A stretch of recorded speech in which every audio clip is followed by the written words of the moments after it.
All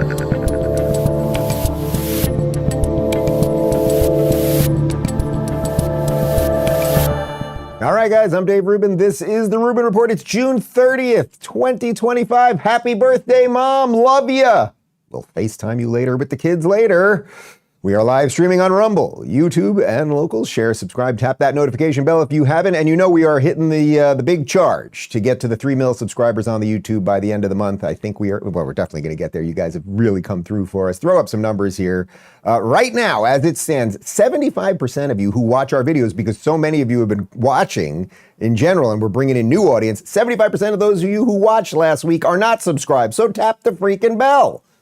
Okay. Also, we are hiring a new social media manager. Image, please. There you go. If you'd like to join this crazy team of people, you can submit your resume at daverubin.com/social media. And perhaps more important than anything else, I am getting blown up because a lot of you want Copal. We are working on the next round.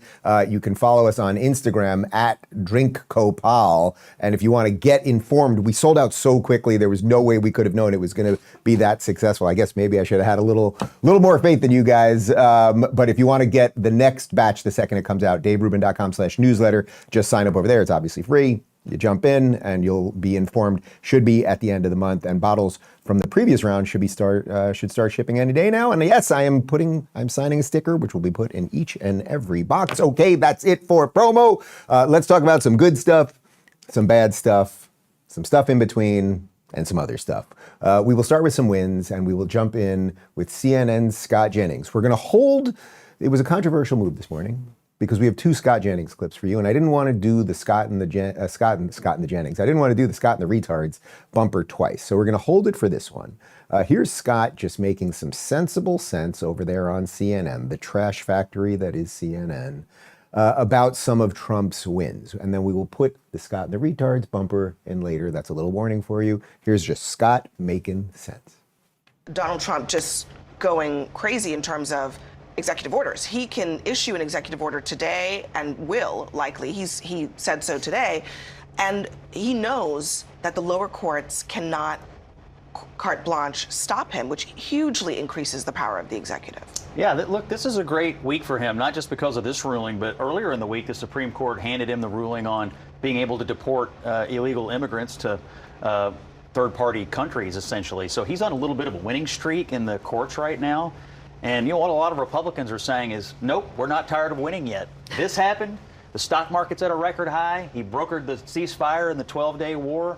Peace broke out between Rwanda and the Congo. I mean, gas prices are at a 4-year low for the summer. I mean, win after win after win. And this particular one is the most important because these individual judges had been, I think, unfairly stopping the president from governing. He won the election, they didn't. We don't have 600 presidents, we have 1 president. And now he's going to be able to actually govern. And so you could make an argument that this week or the last 2 weeks, the best week or 2 weeks of his entire presidency.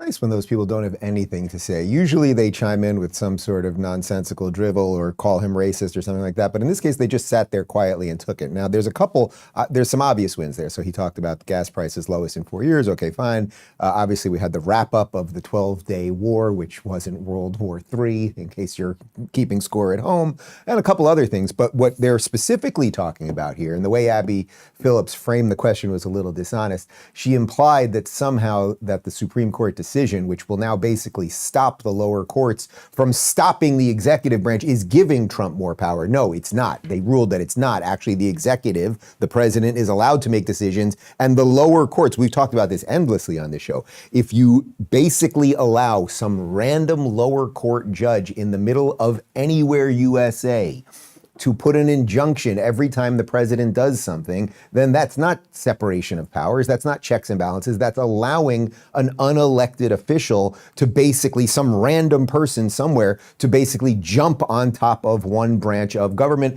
The Supreme Court's not having it. Trump happens to be the president right now, so it's good for him, but it's also good for we the people because we elected Donald Trump. We did not elect random judge in any town USA. We have a bit more on the decision from NBC right here. The Supreme Court on Friday ruled to limit the authority of judges to issue nationwide injunctions which have plagued both Republican and Democratic administrations in the past 10 years. In the ruling, written by Justice Amy Coney Barrett, the justices argued that universal injunctions likely exceed the equitable authority that Congress has granted to federal courts. Justices Sonia Sotomayor, Elena Kagan, and Ketanji Brown Jackson dissented. The case, which has generated significant misunderstanding, stems from an emergency appeal by the Trump administration seeking to narrow orders that have prevented Donald Trump's executive order to change birthright citizenship from taking effect anywhere in the U.S. These nationwide court orders have emerged as an important check on Trump's efforts and a source of mounting frustration to the Republican president and his allies. Anyway, you can see right there at the end how NBC editorializes it. But again, you get the broad concept.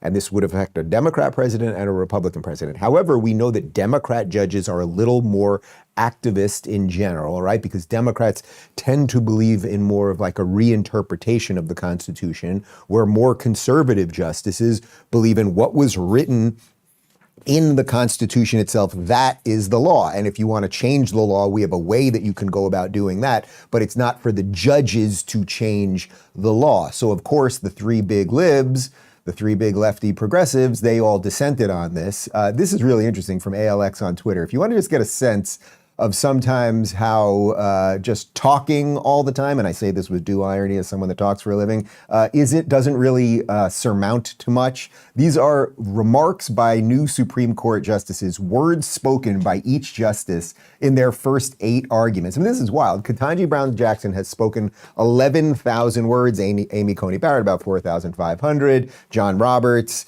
who's the Chief Justice, 3,469. Clarence Thomas, 96. Words. They write out the papers. But in terms of grandstanding and just talking, you get it. Now check out this. This is really interesting. So Amy Coney Barrett, so they won, right? So in this sense, the conservatives on the court won. The lower judges in random places in the United States will not be able to override the executive branch. This is good, and I would be making the same exact argument if the president was a Democrat right now. Here's Amy Coney Barrett's statement on Ketanji Brown's opinion in the matter, and this is wild. We will not dwell on Justice Jackson's argument, which is at odds with more than 2 centuries worth of precedent, not to mention the Constitution itself. We observe only this: Justice Jackson decries an imperial executive while embracing an imperial judiciary. So first off, just can you imagine what it's like when these people are having lunch with each other? Like, that was her saying, I don't like that lady. And clearly Ketanji Brown Jackson doesn't like them. And Ketanji Brown Jackson, with her 11,000 words spoken when they're doing all this stuff, she's talking a lot. Amy Coney Barrett talking about a third. But right, what she said right there, what she wrote right there was quite beautiful. That Ketanji Brown Jackson's argument basically is that random judges should supersede, that any judge in the country with lower level jurisdiction should be able to stop the president with a nationwide injunction. That actually is completely crazy. And that's why she's saying it flaunts the face basically of 2 centuries of judicial decisions and the Constitution itself. We have a little more. This is actually funny. So this is J.D. Vance going full troll mode. So I don't know that I've even talked about it, but there's this Twitter or X alternative called Blue Sky. So when Elon took over Twitter and he made it more friendly to free speech not good for the lefties, they went over to something called Blue Sky, and it's turned into just like a cesspool of progressive hatred and all of that stuff. But JD joined it, I guess, about 2 weeks ago, and he put up this post, and you'll see what he did here. Today, the Supreme Court ruled that lower level courts can't issue nationwide injunctions against the elected president of the United States. I know a lot of my Democratic friends are concerned about threats to democracy. I think this is a big victory for democracy. Don't you agree? And he purposely put that in there, knowing that all the responses are going to be insane, that there's virtually no Trump supporters on there unless they're there to basically troll people and everything else. Anyway, over at the televised mental institution known as MSNBC, they are freaking out that you, the person watching this right now, will elect a leader who will make decisions that will govern the country. They don't like that very much. They want a random person who's in a robe to do it for you.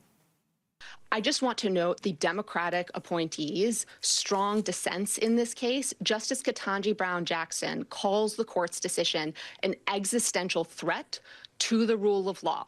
Justice Sotomayor's dissent says no right is safe in the new legal regime the court creates.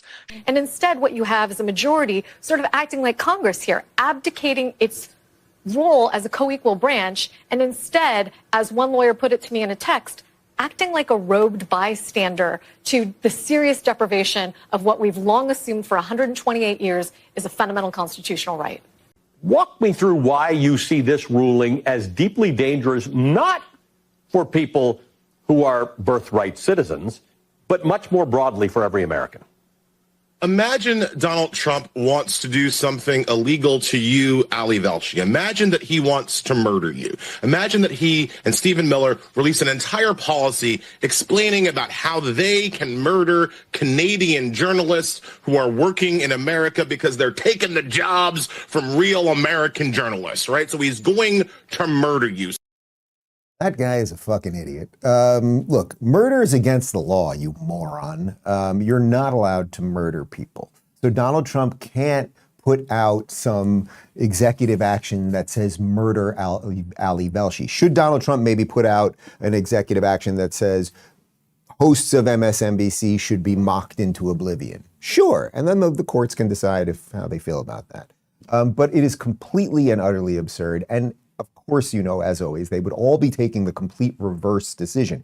If they felt that this was forwarding their agenda, meaning it was Biden or Kamala Harris or the Autopan or whoever as president of the United States right now, and they felt, boy, now the courts, you know, some random conservative judge in Alabama is not going to be able to stop the Democrat president from doing what he wants, they would be telling you this is the greatest thing ever. We finally got the courts out of the way. These are the very same people who were constantly talking about packing the Supreme Court when they thought they had the power, when they thought they had the executive branch and they thought they had the House and everything else. What did they want to do? They wanted to expand the court because they wanted to make sure that the court was always going to be in their favor. So again, some of these things you end up saying over and over again. But the idea of just a random judge, look, would I want the president to override the Supreme Court? No, because then you have an actual constitutional crisis. Co and equal branches of government. And I'll also say, as I've said for years on this show, I don't love the idea of so much being done by executive action, right? Because that does in some sense abdicate the responsibility of the legislative branch, right, of the House. Congress and the Senate are supposed to make laws. They're highly dysfunctional. So we do more on both sides of the aisle via presidential executive action. But the idea that some little guy, okay, you got it already. This is a good one, and this is always, I know you guys love these, why they like to censor the internet. This is Democrat Representative Jamie Raskin. Here he is. You'll see first what he was saying in 2024, just a year ago, versus what he is saying now. So when he was in power, when it was his people in power, how he felt about these types of issues versus now. But we used to believe that there was a rule of law and that there were judges who were people who, you know, didn't fly flags for one team or the other, but they could be trusted actually to interpret the law and apply the law to the fact. Trump's position is either he owns the judge, he controls the judge, or there's someone who can't be trusted, they're a political enemy. The whole world is friend or foe. So you get a completely Trumpified, gerrymandered court stacked and packed by Donald Trump, and they know that they can't rule against the Constitution on this substance, so they pull a rabbit out of a hat. I'm outraged by this, but they're constantly appeasing Donald Trump and soothing his very easily wounded ego. And of course, because of the particular political dynamics of the case, the MAGA element on the court, every AG position in America should be up for grabs for people who are willing to stand up for the Constitution against a gangster state president who thinks he can do whatever he wants, even in direct violation of the text of the Constitution. Really think how disgusting what that guy just said. First off, so just a year ago, 2024, when things are going his way, the courts are good and impartial. Now, when Trump gets his way, when they rule in favor of Trump, it's because it's a gangster court and Trump installed them and all those things. Think of how he is impugning. You want to talk about abusing your power Well, I would say impugning the motives of people like, say, Clarence Thomas, who only needs about 11 words to explain his decisions, Amy Coney Barrett, et cetera, et cetera. These people are explaining their decisions. You might want to look in the mirror. You might want to look in the mirror. Now, what brought all of this, what brought this case actually to the Supreme Court had to do with birthright citizenship, and could the president make decisions via executive action on birthright citizenship? Here's Stephen Miller going after Chuck Schumer on the decision itself and how it relates to birthright. You can put up past presidents and all the injunctions in their time. We have a graphic of this, and you go back to President Obama, President Bush. They're at 6, 12. President Trump in the first term is at 64. President Biden at 22, 40 so far in the second term. Look, Chuck Schumer is cheering for district court tyranny. Chuck Schumer doesn't want to win a national election. Chuck Schumer wants to be able to install a single district court judge in a far left community to make decisions for the whole country. That is authoritarianism. That is fascism. That is not freedom. That is not American democracy. Chuck Schumer and the Democrat Party presided over the invasion of this country, violating our immigration laws, violating our sovereignty, violating our Constitution. And now they're relying on a handful of district court judges to cement that invasion. Americans showed up at the polls in overwhelming numbers to repel that invasion, to put Donald Trump back in the White House. Yeah, I mean, every word of that is right. Where were the Democrats when we were being invaded to now what we believe is the tune of 21 million people in 4 years? That doesn't even include the 15 or so million, they think 12 to 15 million people that were already here illegally. You know, you're somewhere veering towards 40 million illegals in the country. So even if we kick out several thousand people a day, it's like barely a drop in the bucket. But they didn't care about the Constitution then, right? It is part of a sovereign nation's duty to protect its borders. You guys didn't care then. But then his broader point is the point that I just keep making over and over again. What would be the point at some point?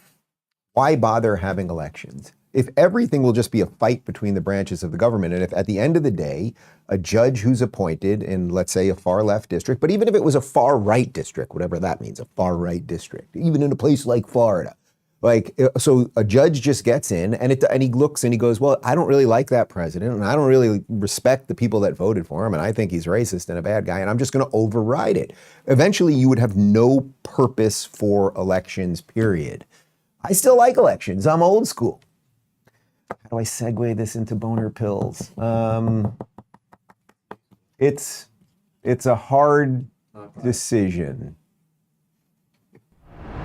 Fellas, let's be real. Everyone could use an extra hand. But with Blue Chew, you get an extra leg. They're the original service offering chewable tablets to help you with performance, and now they've taken it up a notch. Introducing Blue Chew Max, a powerhouse formula combining the active ingredients of Viagra and Cialis into one chewable tablet. This combo is so strong you might even have to move towns with the amount of noise you'll be making. That means fast-acting, long-lasting support when you need it most. Be ready when the moment's right. Sign up at BlueChew.com, consult with a licensed medical provider, and once approved, your prescription ships directly to your door discreetly and hassle-free. No waiting rooms, no awkward conversations, no pharmacy lines. And here's the best part. We've got a special deal just for you. Try your first month of Blue Chew free when you use promo code Rubin. Just pay $5 shipping. So if you've been looking to step up your game, head on over to BlueChew.com and use promo code Rubin to get started. More confidence, better moments, delivered straight to you. For more details and important safety information, visit BlueChew.com. As Connor just pointed out to me, how did I not say from elections to erections? Like, come on, it's a Monday. It's a Monday morning. I'm just I peak usually around Wednesdays. That's when I'm really at my best. All right, so some judicial fighting that's going, I would say, in our direction. And by our, I mean America's direction. We will have a less out of control judiciary, particularly at a moment when we have a president who's doing a lot of good things for America. Now let's get to the big, beautiful bill, because it does seem to be moving forward. This is on Truth from Donald Trump. Tonight we saw a great victory in the Senate with the great, big, beautiful bill, but it wouldn't have happened without the fantastic work of Senator Rick Scott, Senator Mike Lee, Senator Ron Johnson, and Senator Cynthia Lummis. They, along with all of the other Republican patriots who voted for the bill, are people who truly love our country. As president of the USA, I'm proud of all of them and look forward to working with them to grow our economy, reduce wasteful spending, secure our border, fight for our military and vets, ensure that our Medicaid system helps those who truly need it, protect our Second Amendment, and so much more. God bless America and make America great again. Okay, so as you guys know, there was a big fight about this, and I had Rand Paul on the show about 10 days ago, who's on the more libertarian side of things, and what his argument was that he wasn't going to vote for it initially was that, yes, are we getting a lot of the Doge cuts? Yes. Are we getting tax cuts? Yes. All good. But at the same time, the rate of spending, say on the border wall, I think it was about 57 billion, about 60 billion basically for the bill, for the wall, that the rate of spending is still going up so that it actually is increasing the deficit, which is something that a lot of more libertarian-minded Republicans particularly don't want to happen. So now I want to show you a video of Thom Tillis at the Capitol, who is a Republican, saying that, from North Carolina, saying that this bill will betray Trump's promise. And then we'll get some follow-up from Mr. Trump himself. On health care and betraying a promise. It is inescapable that this bill in its current form will betray the very promise that Donald J. Trump made in the Oval Office or in the cabinet room when I was there with finance, where he said we can go after waste, fraud, and abuse on any programs. Now, those amateurs that are advising him, not Dr. Oz, I'm talking about White House healthcare experts, refused to tell him that those instructions that were to eliminate waste, fraud, and abuse, all of a sudden eliminates a government program that's called the provider tax. Okay, so the reason I'm showing you that is not every Republican went alongside. Now, Mike Lee from Utah, who's also, I would say, you put him right next to Rand Paul in terms of small government, don't tread on me Republicans. Mike Lee did vote for it. Rand Paul did not vote for it. I want to be clear on that. And also Thom Tillis did not vote for it. Now, I would also say that it's kind of good that within the Republican Party, you can get some infighting, right? You can get some infighting and some people saying, so here you have a senator from North Carolina basically like, listen, my thing was cutting spending. This ain't doing it.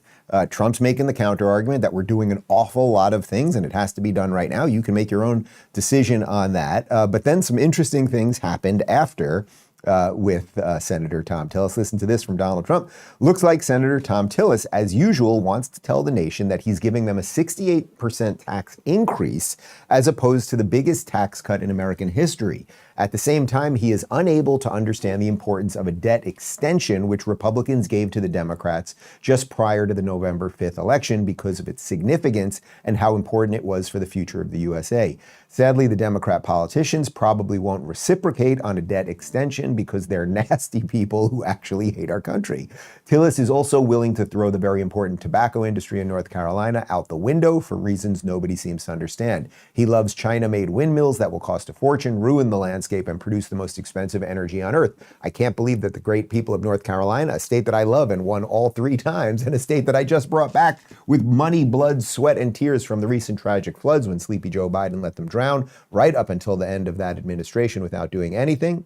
I was given an A+ rating for the job we did in bringing it back, and Tillis, despite being a Republican, was missing in action. North Carolina will not allow one of their senators to grandstand in order to get some publicity for himself for a possible but very difficult re-election. America wants reduced taxes, including no tax on tips, no tax on overtime, and no tax on Social Security, interest deductions on cars, border security, a strong military, and a bill which is great for our farmers, manufacturers, and employment in general. Thom Tillis is making a big mistake for America and with the wonderful people of North Carolina. Okay, so that's wordy, but basically Trump does not like Tillis anymore. Again, I would leave it to you to decide, like, at the end, is this going to increase spending? It seems likely that the answer is yes, and that's what most of the pushback from people like Tillis and Rand Paul was. At the same time, are there going to be massive tax cuts? Do we need to get some things done as it pertains? Like, we can't just say, okay, we want a border and then not be willing to fund the border. So we'll see where it all shakes out. But then, interestingly, as it pertains to the future of Thom Tillis, Donald Trump tweeted this over the weekend, or put this up on Truth over the weekend. Numerous people have come forward wanting to run in the primary against Senator Thom Tillis. I will be meeting with them over the coming weeks for someone who will properly represent the great people of North Carolina and, so importantly, the United States of America. Thank you for your attention in this matter. That was 2 days ago. And then what just happened? This from Eric Daughtry. Breaking, this is yesterday. Senator Thom Tillis, Republican North Carolina, not running for re-election following primary threat from Trump. So yes, Trump wins. Kind of interesting. So, and this is one of those things where everybody, and this is in some sense, this is the beauty of MAGA.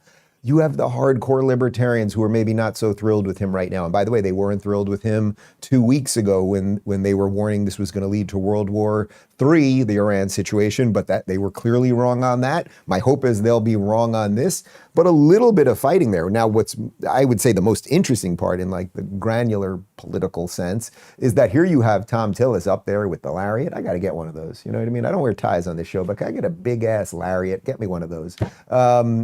There you have him up there really fighting against Trump. And then a day or two later, I guess I don't know if they looked at some internal numbers when Trump was like, we're going to primary you, and they looked at it, and he maybe saw that all of his constituents were for it. And it is good to have your principles and fight for what you believe in, of course. That may just not be a future that's going to work in North Carolina within MAGA. So what might happen in North Carolina? Well, this also from Eric Daughtry, breaking Lara Trump seriously considering a bid for the open North Carolina Senate seat in 26 after Thom Tillis retires. Also RNC chair Michael Whatley is also reportedly considering. So who knows? We shall see. And again, we will see what the fallout is from the bill. Am I for all of the cuts, all of the DOGE stuff that's in there, all of the tax cuts in there, the no tax on tips, no tax on Social Security, and all of those things, and bringing some of the stuff back to the United States and manufacturing, all of those things, great. Is there an issue with debt extension? Yes. Do both sides do it? Yes. Did the Democrats just get it right before Biden went out of office? Yes. So the idea that Trump wasn't going to get it, but does that also lead us to always expanding the budget? Probably yes. So we will see what happens. But more importantly, most of you don't live in New York City. And those of you who are watching, you need to get the hell out. We'll talk about that in a moment, but first, Gold Go. Guys, did you know that Florida just legalized gold and silver as money? Yeah, that's right. The free state of Florida, my home state, recognizes gold and silver now as legal tender. Governor DeSantis put it best. This is about giving you the financial freedom to protect yourself against the declining dollar. With inflation, national debt soaring, and even U.S. credit downgrade, it's no wonder people are waking up. That's why I've partnered with Goldco, a top-tier precious metals company I trust. Want to protect your savings? Visit DaveLikesGold.com to get your free 2025 gold and silver kit. Once again, that's DaveLikesGold.com. All right, let's go to New York City, a place I spent my formative years. I lived in New York City from 99 to 2013. You know, if you can make it there, you can make it anywhere. It was a great time and a great part of life. I was struggling and had no money, and I was a struggling comic and was a bartender and a waiter and worked odd jobs and stood out in Times Square handing out comedy tickets 2 hours a night, 6 hours a week. But I look back, it was the good old days. Well, I hate to tell you, New York, your future is bleak and dark and dim because, as you know, this guy Zohran, I just don't even care to know his name, Mamdani, he won the Democratic primary last week against a really pathetic group of people. And man, does Andrew Cuomo regret killing all those old people because they vote in droves. Anyway, Mamdani is now the big star of the Democrat Party, and so he's making the rounds. He went on Meet the Press with Kristen Welker, and here he is saying that he doesn't like billionaires, he will fight ICE, and he'll tax white neighborhoods because that sounds constitutional and fair and good and stuff. Do you think that billionaires have a right to exist? I don't think that we should have billionaires. Increase and enhance the number of ICE agents here. If that happens on your watch, how do you plan to handle it? We have to stand up and fight back. We saw ICE agents arrest a migrant at Federal Plaza, and then we saw NYPD officers arresting a pastor who was peacefully observing that arrest. Those days are going to come to an end when I'm the mayor. To shift the tax burden from overtaxed homeowners in the outer boroughs to more expensive homes in richer and whiter neighborhoods. Explain why you are bringing race into your tax proposal. That is just a description of what we see right now. It's not driven by race. It's more of an assessment of what neighborhoods are being undertaxed versus overtaxed. We've seen time and again that this is a property tax system that is inequitable. All right, let me try to be clear about this because we're obviously going to have to talk about this guy a bunch over the next couple months. He's bad, and his ideas are bad. And he's a perfect confluence of combining sort of Islamism with leftism and putting it in a shiny package. And his mom is a Hollywood filmmaker, which is why they're able to put some films up of him that kind of have an interesting aesthetic, and they understand sound and light and visuals and all of those things. His ideas are the horrific time-tested ideas that America was founded to go against. So when you hear him, and we'll get into the government-run, groceries and all of those things, but when you hear him saying all of these things, and at some level, it's that thing with the progressives where it's always very thin, and it's like the veneer kind of sounds right, and underneath is something very nasty. What you'll see is his affect is kind of nice. They like that he smiles and his beard is trimmed properly and all of those things. And then he'll have a way of wiggling out of everything, right? The idea that you would bring race, that you would be looking at a neighborhood and being like, they should be taxed more, white people live there. And then she asks him about it, and he knows it's a completely ridiculous thing to say, and it's counter to the Constitution, and it's counter to American ideals and everything else. Oh, it was just a descriptor, basically. It was just a descriptor. And who the hell do you think you are that you get to decide how much of someone else's money you are allowed to steal? But New York City has been on this path for a long time. The Democrats, the old school Democrats, are done. The radicals are here. The inmates are running the asylum. And this guy represents the thing. We thought we defeated woke, right? But what did I always say about woke? Once it's in the system, it destroys the system completely. And that's why I always liken it to the Alien, right? From Alien movies. Like, it was going to get in, and it's going to destroy everything, and it's going to kill everybody on the ship, and it's going to burst out of Sigourney Weaver's stomach, and we got a real problem. But you've got to respect what it does, right? You don't have to like that it killed everybody and burst out of her stomach. You probably didn't like that. Cool scene, but not great if you're Sigourney Weaver. But you have to acknowledge that it was able to do all of those things. And what they've done is we sort of defeated woke in many ways, but now they've brought woke back in the package in this strange green-red alliance between the Islamists and the progressives and whatever. So I don't think we should have billionaires. Okay, you want to kill them? What should we do with them? Should people just break into their houses and steal all their shit? I don't think we should have them, as he smiles. Okay, well, why should we have millionaires? Millionaires have a lot of money. So it's this amorphous thing. It's like what they do with minimum wage, right? Like, we should have a $25 minimum wage. Well, why not 50? Like, if it's someone else's money anyway, I mean, come on, be a little more generous. They should fight back against ICE. Well, I look forward to that fight. And again, congratulations if you live in New York City and then they stop kicking people out. Like, good luck with all of that. And then, of course, we already did the richer, whiter neighborhoods. Here's a bit more. Here's one of his well-produced, slick, film ready, filtered perfectly, and watch, they ask him questions while he's eating, which is a very memeable thing right now. He's eating rice with his hands because he's a man of the people of India, I suppose. Watch this. So the third holy grail of taboos in American politics, you have socialism, you have Islam, and then you have Palestine. And you are really going for the trifecta. Let's go, baby. Let's go. Tell me, why is Palestine a part of your politics? When you grow up as someone especially in the third world, you have a very different understanding of the Palestinian struggle. Oh, do you? Well, let me be clear about this. Palestine is a country that never existed, designed only to destroy countries that do exist. That's what's happening across the world. There were no such people as the Palestinian people in the 1940s. There was the British Mandate of Palestine, which was part of the British Empire, which before that was part of the Ottoman Empire. And we can go back and back and back and back all the way to a guy who was a rabbi named Jesus, and he lived in Nazareth and Bethlehem, and those were Israel. Okay, fine.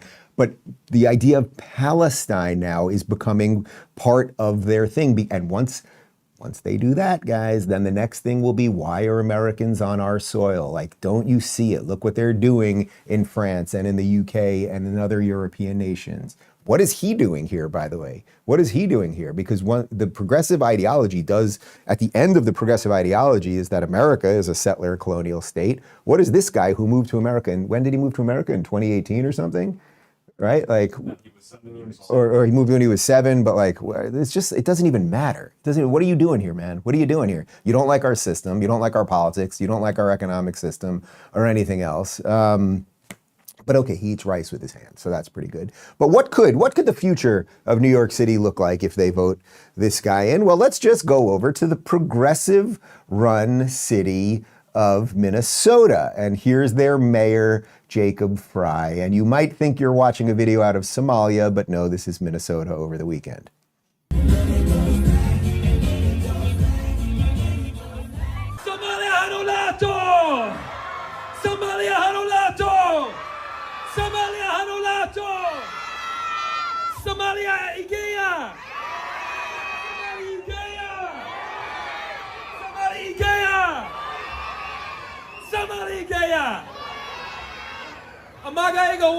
Jacob Fry, Yarub, Doka Magala, Minneapolis. My Somali's not great, so maybe someone could check this, but I think he said, "I'm Dimmy retard Jacob Fry." Is that what he said? Mm-hmm. Yeah, okay, so that I picked up a little Somali over the years with all these Ilhan Omar clips. But okay, that's New York City's future. Like, it's coming, guys. Like, you want this in your cities, congratulations. The divide between the cities and the rural neighborhoods is just coming and coming and coming and coming. I want to show you this tweet from CNN. If you want to see the way they're going to try to launder the lies around this guy and make all of history's bad things are going to suddenly become good. I saw this one this morning on CNN. Zohran Mamdani, the favorite to become New York City's next mayor after winning the Democratic primary, has a contentious plan to create a network of city-owned grocery stores. But it's less radical than critics portray. Some food and policy grocery industry experts say. Food policy and grocery industry experts say. Apparently, food policy and grocery industry experts suddenly like communism. Government-run food stores. Do you think this will go well? I'll actually make a bold prediction. If he becomes mayor, I think for about a year it probably will go well. Because one of the things, and mark my words, timestamp this thing, I don't know, you got a book or a notebook over there or something. Just make note of what I'm about to say. If he wins, I think New York City, everything's going to go well for a year. Because what they are going to do, because the Democrats are also in charge of all the foot soldiers, they're in charge of the Antifa, Hamas people out there and everything. Once they have installed their Islamist progressive hero, they will get all the violence off the streets. They will stop doing all of those bad things. So it will make it artificially seem like it's good. And then for a year, people will be like, oh my God, we got what we want. And they'll be in that stupor of utopian socialist idiocy. And they will all be playing along. And then it will take a little time for it to break down. But I don't think it's going to go to hell overnight. I think a lot of people are overestimating what might happen. They control the foot soldiers and the violence and the craziness on the streets. So if they just shut it off, if they get their guy to make it look good, I'm just telling you guys, I have a pretty good track record. Just make note of that. Put that in the file somewhere. I think we have a file cabinet back there. Jamaal Bowman, he was a lunatic, racist progressive in Westchester, lost his gig. And now apparently what happens? You lose your gig in politics. You then get a job on CNN or MSNBC or sometimes both. Here he is saying that it's the word socialism that's been weaponized and the Democrats must get behind Zohran. Brown people from different backgrounds, the word socialism is weaponized as some kind of anti-American thing. And, Senator Gillibrand and others seem to have fallen victim to that level of ignorance and miseducation. Quickly, do you think the Democratic Party is going to learn some lessons from this race? I hope so. They got to. Everyone should get on board and endorse Zohran right now because our party, our approval numbers are 20-something%. We're on life support. We allowed Trump back in the office again, and our democracy is on the precipice of falling apart. I always say I'm not like that interested in some sense. We're not doing any clips of The View today, by the way. But I'm not that interested in some sense of what the ladies of The View are saying anymore because it's just obvious and recycled and it's trash and it's garbage, whatever. I'm more interested in what the executives who hire these people, who are making the decisions. Oh, that guy got trounced in Westchester, embarrassed in Westchester, which is a lefty, liberal, democratic, blue stronghold. And he was too radical for them. I'm talking about, what's his name? Not Hakeem Jeffries. What the hell's that guy's name? Bowman.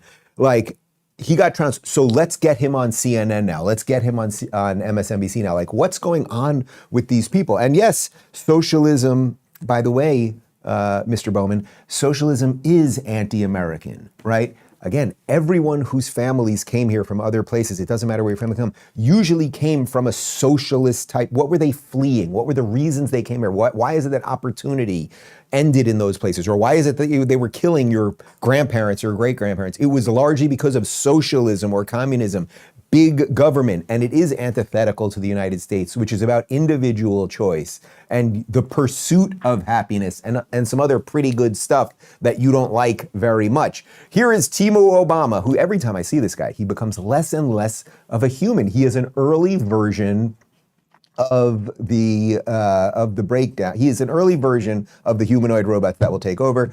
And this is great video because I guess he's like kind of the leader of the Democrats in some sense right now, and they don't know which way to go. Do they pretend they're not all insane, retarded radicals, or do you just go all in on it? Here's Timo Obama, Hakeem Jeffries.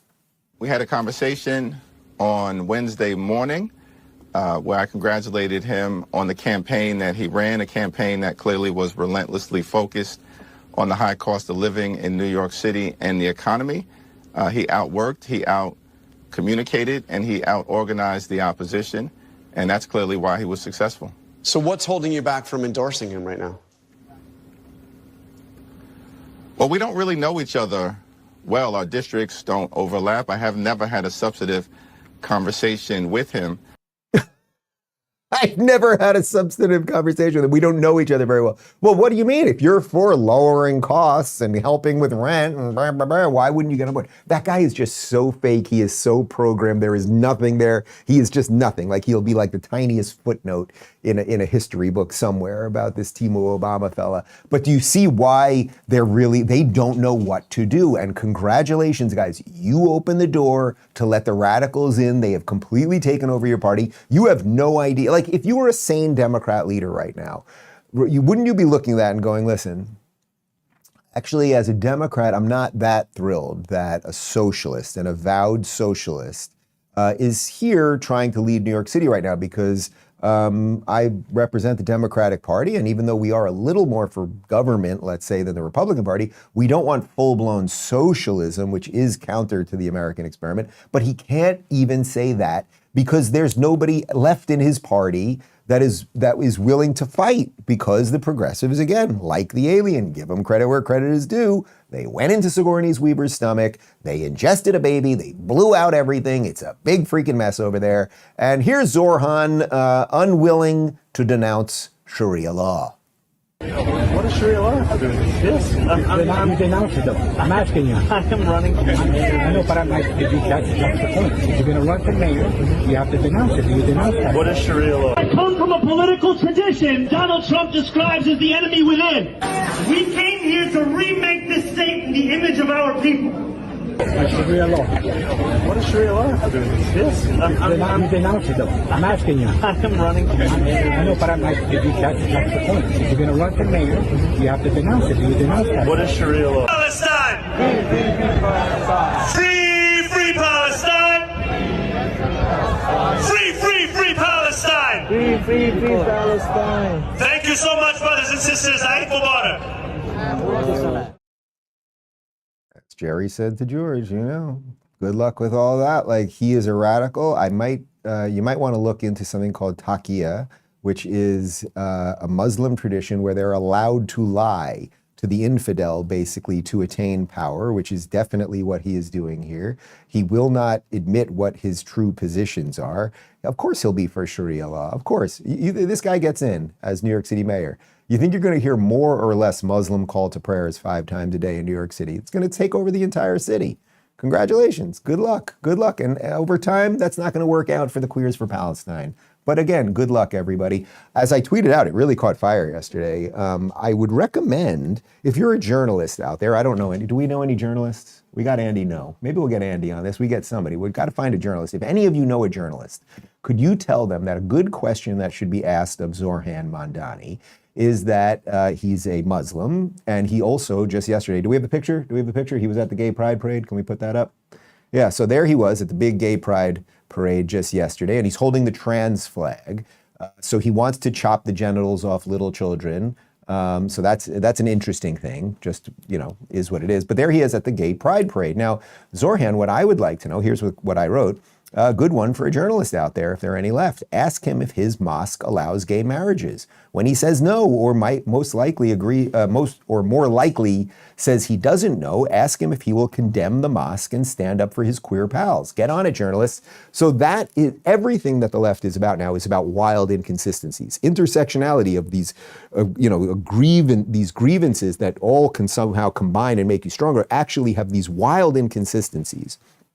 And if a journalist would just get out there and say that, by the way, I'm not for forcing a mosque to do gay weddings. I'm not for forcing a church or a temple or anything else to do it.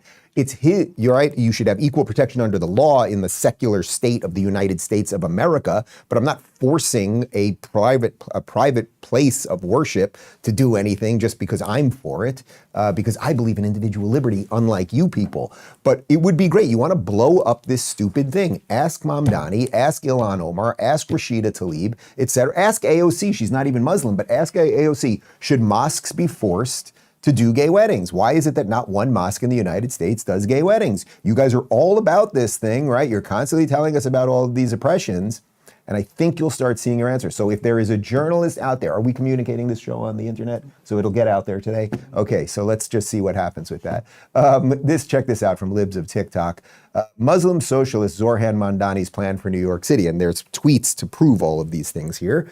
Defund the police, yeah, he's tweeted about that. Release all criminals from prison, yeah, he wants less incarceration. Don't prosecute crime. I mean, these are all consistent things with what the Democrats have done. Disarm law-abiding citizens. We had the thing where he said ban all guns. Put that up last week. She wrote, how TF the fuck does anyone vote for this? New York City is done. Now again, he's not mayor yet. There is going to be a general election. This was just the Democrat primary. But it is the fact that it has got to this point is a disaster. And I think in some sense, the energy is behind him right now. Like what energy? There aren't enough Republicans in New York anymore. This is not early mid 90s Rudy Giuliani New York City anymore. Many of the good people have fled. I think I read yesterday that there's something like 124 billionaires in New York City. You think they're staying if this guy goes? And then I saw that I think his name's Scott Stringer. He's the mayor of I always say Del Boca Vista. He's the mayor of Boca Raton here down in Florida, and he's already trying to welcome all these people. So Florida will again get the riches while you people destroy themselves. And now the Scott and the Retards bumper as he explains what will happen to the future of New York City.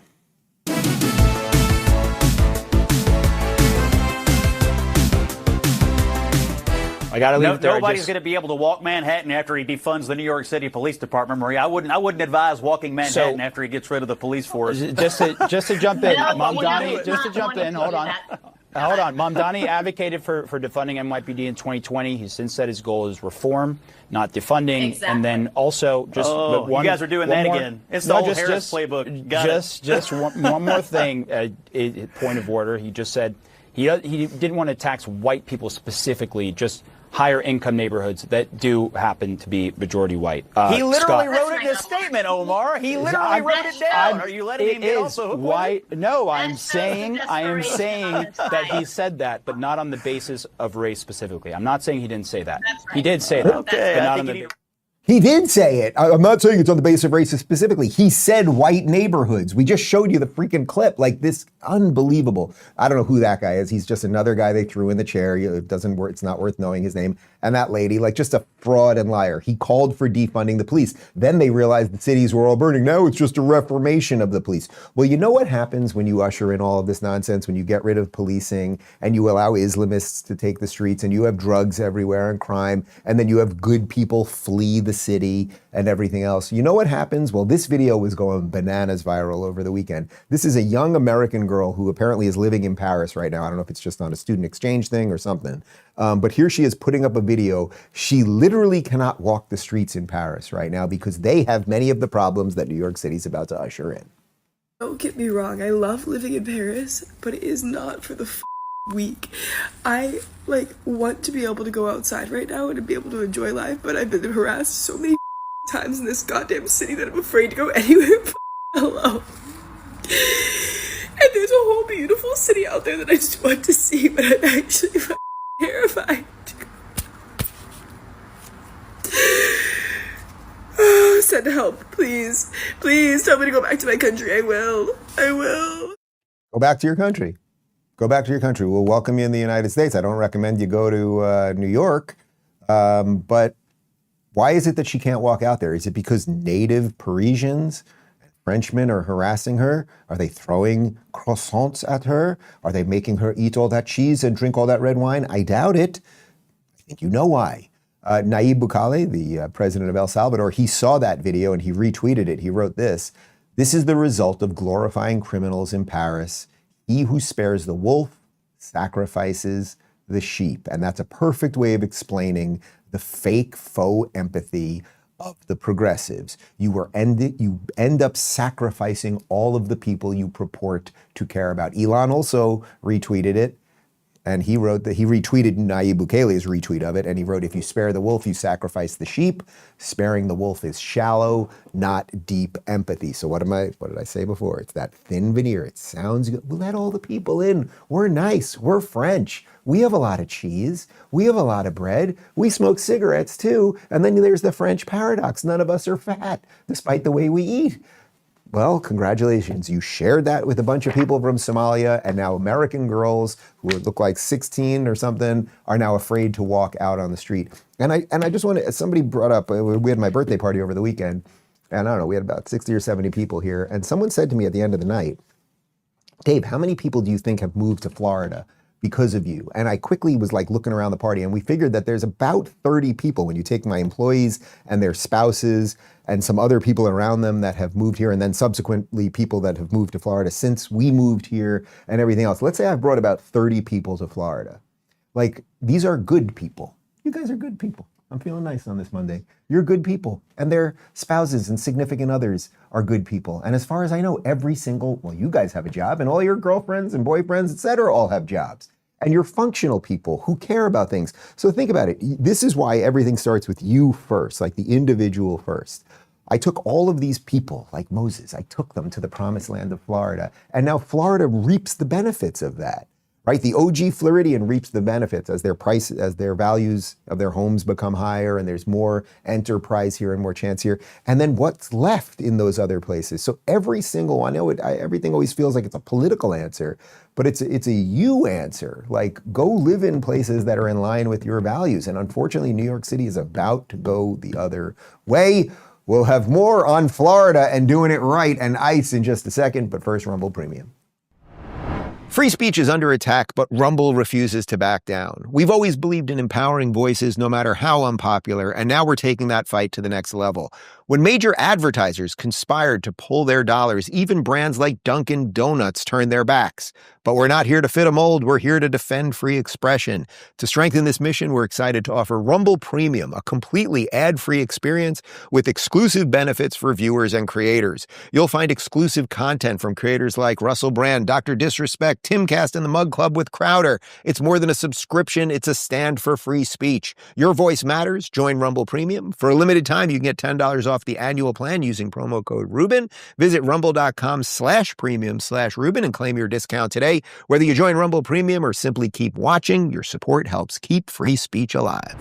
All right, so we'll get to some of the good things happening in Florida as it pertains to immigration and deportations and ICE in just a second. But this is all to the backdrop of what I think really started during COVID, which is a separation of the country. I'm not talking about a civil war, but I'm talking about people just going to different places to build a life that is more congruent with their beliefs, find communities that are more in line with how they want to live. And you see, and of course, that road seems to only go one way. That road generally goes from blue states where people have just had it to red states. And then there are people who've done it right, and their lives then hopefully get expanded by that. And as I always say, everyone that I meet here in Miami, which was the blue hub of Florida, is like the most hardcore Republican you can possibly imagine right now. So I want to show you this video of acting ICE Director Todd Lyons talking about how many potential sleeper cell threats we have in the U.S. right now. Sleeper cell threats from inside the U.S. in the wake of American strikes on Iran. Now ICE is stepping in, arresting 130 Iranian nationals in 7 days. With more on the action the agency is taking, acting ICE Director Todd Lyons is here with us now. Thank you so much for being here, Director. Let's just start off with this threat from Iran. What is the latest in terms of the number of Iranian nationals that have been deported, and what can you tell us about this sleeper cell threat?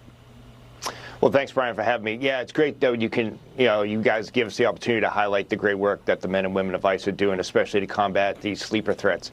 The last administration has left us so vulnerable that we do have so many potential threats that could be in the United States. You had that great graph up there. You show over 130 arrests of Iranian nationals just recently. But ICE isn't just focused on Iranians. We're focused on all high-risk countries that came in through the past administration. You have countries like Syria, Iran, Somalia, Eastern Bloc countries that all want to do harm to the United States. So that's what ICE is focused on.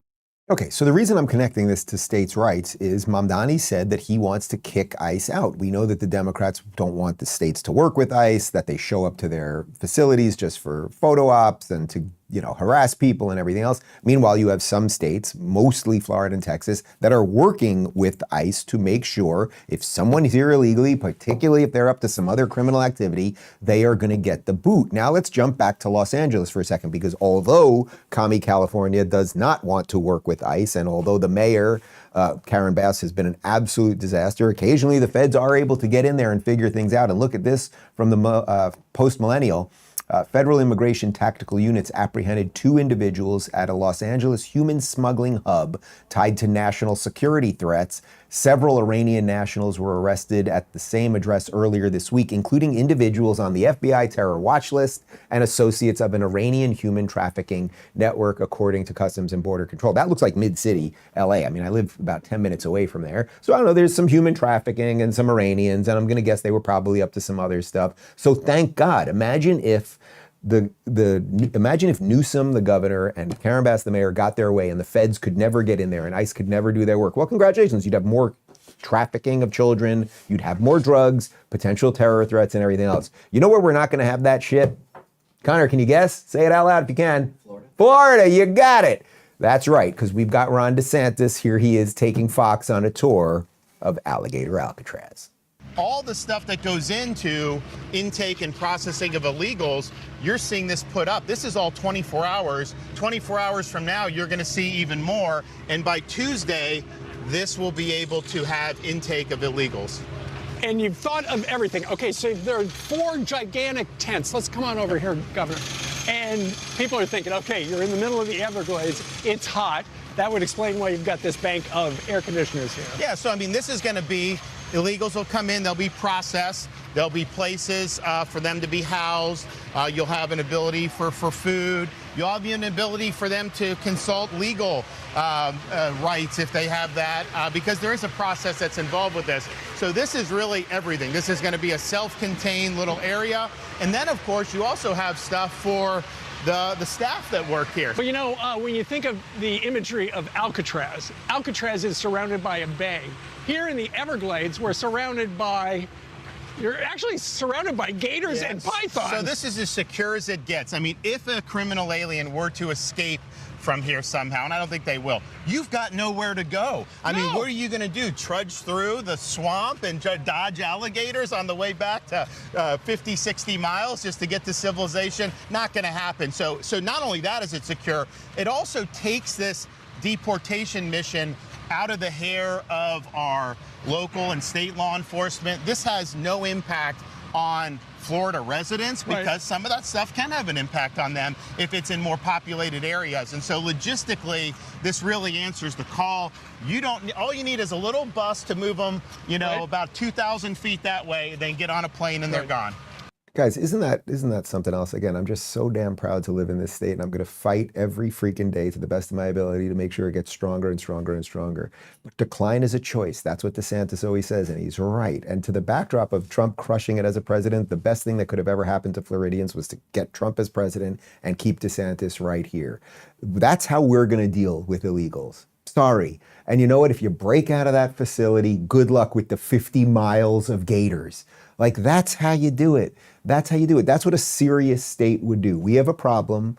The previous administration let in 20 million people. We don't know how many of them are in Florida. We're trying to figure it out. And by the way, we do have the tightest coordination now between Florida state troopers and ICE. So if a Florida state trooper finds somebody, they're going to get them to ICE immediately. You're going to get thrown into Alligator Alcatraz, and good luck with all of that. I am told this is on the fly. We have exclusive footage. I'm just being told this. I have not reviewed this video. Exclusive footage of an illegal escaping through the Everglades.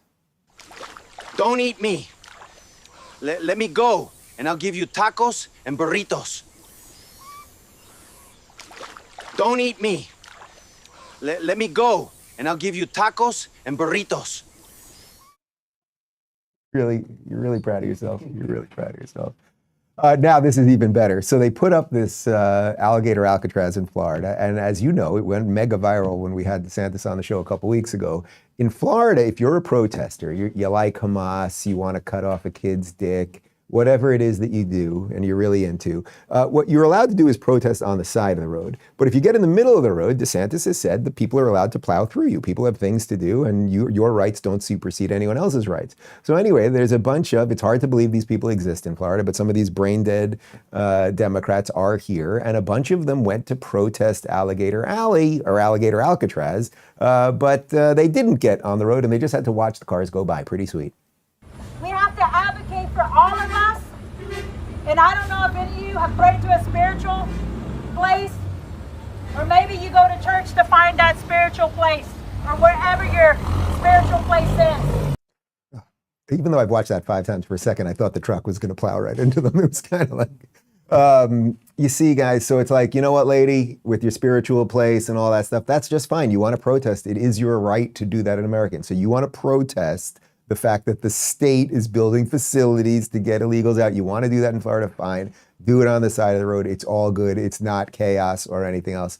So what is the purpose of all of this today on this Monday? Well, the purpose of all of this, I think, is that, once again, we have a choice, people. New York City seems to be making their choice. Florida seems to be making their choice. Wherever you live, hopefully you live in a place that's making a choice that is congruent with your values, that's in line with the way you want to live and will allow your family to flourish and hand it off to the next generation so they'll have it better, because that's what America's done better than any country in the history of the world. And if we keep doing all that stuff, then that is what Donald Trump has promised as the golden age. And here is Chamath Palihapitiya from the All In podcast talking about how America is back, baby. I think that this has been probably the most important week, and I would almost say most important few months in U.S. politics in 30 or 40 years. And the reason is that it starts to converge a bunch of things together that I think are really worth putting on the table. So from my perspective, I think what President Trump has done is almost single-handedly bring back the United States as the global superpower. And I would put that in all caps. So what does it mean to be a superpower? I've said this several times, but just to be slightly redundant, in order to be a superpower, I think you need to have three things, but they work in a hierarchy. The first is that you need to have technical supremacy. And then from that technological supremacy, you need to establish and project economic supremacy and military supremacy. If you look at the largest companies in the world, who are the ones that are actually driving the world forward? These are all American companies. I think these last few months, you've seen America firing on all cylinders technologically. Economically, at the same time, you now have the stock market back at all-time highs. You have interest rates incredibly starting to compress, even in the absence of the Federal Reserve willing to act on data. So you're projecting economic supremacy. And then these last few weeks, frankly, have been a pretty clear-cut case of military supremacy. And so I think what's pretty simple now is like the U.S. is essentially telling the world our words carry weight again. We're going to shape the global order. Countries will now have to calibrate their actions around what the U.S. is willing to tolerate and what it isn't willing to tolerate. All right, so it's interesting. The three things he lays out there. So you want to lead the world, and he then lays out the case of how Trump has changed things. You want tech supremacy, military supremacy, economic supremacy. I think that's all right. But I would add another, Chamath, which is that you need cultural supremacy. You have to understand what is the purpose of your nation. What actually do you stand for? Like what is good and right? And what are the limits that you're going to have when it comes to, say, ushering in all of the horrifically time-tested bad ideas that led to this country being founded in the first place? So you're right. Okay, tech supremacy, military supremacy, economic supremacy. We need all those things, but all of those go into one bucket. And that bucket is cultural supremacy. And I think that's hopefully what the United States will get back to. I think we're doing it in many ways, but it's 2 steps forward, 7 steps backwards, right? Because we start going down that path, and then next thing you know, they magically come up with Mamdani. But again, that's the beauty of states' rights and everything else. I feel quite satisfied with that Monday show. I hope you enjoyed it. If you'd like to join us for the post-game show in 30 seconds, RubinReport.locals.com. That's all I have to say. End this broadcast whenever you feel like clicking that button.